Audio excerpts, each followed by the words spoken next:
Saudi আরবে চলছে রিয়াদ সিজনের ষষ্ঠ আসর। এর অংশ হিসাবে গত 11 নভেম্বর শুরু হয়েছে বাংলাদেশ কালচার পর্ব। আন্তর্জাতিক এই আয়োজনে মঞ্চ মাতানোর কথা রয়েছে অভিনেত্রী প্রার্থনা ফারদিন দিঘির। জমকালো এই অনুষ্ঠানে যোগ দিতে বর্তমানে সৌদি আরবে অবস্থান করছেন এই অভিনেত্রী। সেখানে তিনি রয়েছেন একটি 5 তারকা হোটেলে, যেখানে সম্প্রতি ভিন্ন এক অভিজ্ঞতার মুখোমুখি হলেন দিঘি। জানা গেছে দিঘি যে হোটেলে থাকছেন সেখানকার কক্ষে এক ভক্ত একটি চিঠি দিয়ে গেছেন, যা পরে নজরে আসে অভিনেত্রীর। হঠাৎই ভক্তের এমন কাণ্ডে রীতিমতো আবেগে আপ্লুত দিঘি। সামাজিক যোগাযোগ মাধ্যমেও তা শেয়ার করেছেন তিনি। ঘটনার বিষয়টি জানিয়ে সামাজিক যোগাযোগ মাধ্যম ফেসবুকে দেয়া এক পোস্টে অভিনেত্রী দিঘি জানান, হোটেল কক্ষে তার অনুপস্থিতিতে একটি চিরকুট লিখে রেখে যান এক পরিচ্ছন্নতা কর্মী। সেই চিরকুটে তার সঙ্গে দেখা করার ইচ্ছা প্রকাশ করেন।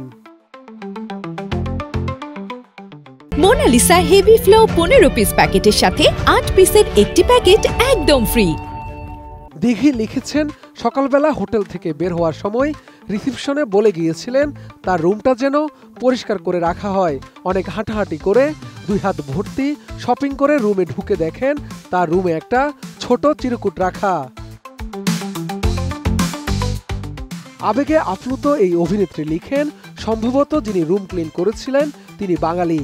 এই ডিজিটাল আর সোশ্যাল মিডিয়ার যুগে কেউ এইভাবে একটু দেখা করতে চাচ্ছে, ব্যাপারটা খুব মিষ্টি লাগলো তার কাছে।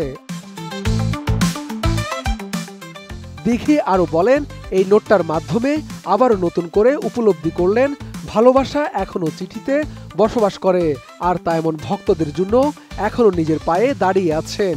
তাদের এই ভালোবাসাটা আজীবন চলমান থাকুক। সৌদির রিয়াদ সিজনে শুধু অভিনেত্রী দিঘিই নন, সঙ্গীত শিল্পী আসিফ আকবর ও মনির খান সহ বাংলাদেশের অনেক তারকা সেখানে পারফর্ম করবেন। এর আগে দিঘিকে সর্বশেষ দেখা যায় জঙ্গলি সিনেমায়। এতে তার বিপরীতে অভিনয় করেন নায়ক সিয়াম আহমেদ। এছাড়া দিঘির হাতে রয়েছে আরও 2টি সিনেমা, যেগুলো নিয়েও শীঘ্রই ঘোষণা আসতে পারে বলে জানা গেছে। অভিনয় ক্যারিয়ারে চলচ্চিত্রের শিশুশিল্পী হিসেবে অধিক পরিচিতি পেয়েছেন দিঘি। ছোটবেলায় বাবার কাছে ময়না পাখির নাম ধরে ডাকার সংলাপ বলে দেশজুড়ে সাড়া ফেলেছিলেন। তখনই চলচ্চিত্রে তার অভিষেক হয়। নিজের প্রথম সিনেমা কাবুলিওয়ালায় অভিনয় করে দিঘি জিতে নেন শ্রেষ্ঠ শিশুশিল্পী হিসেবে জাতীয় চলচ্চিত্র পুরস্কার। শাহাদাত রিফাত, ATN নিউজ, ঢাকা।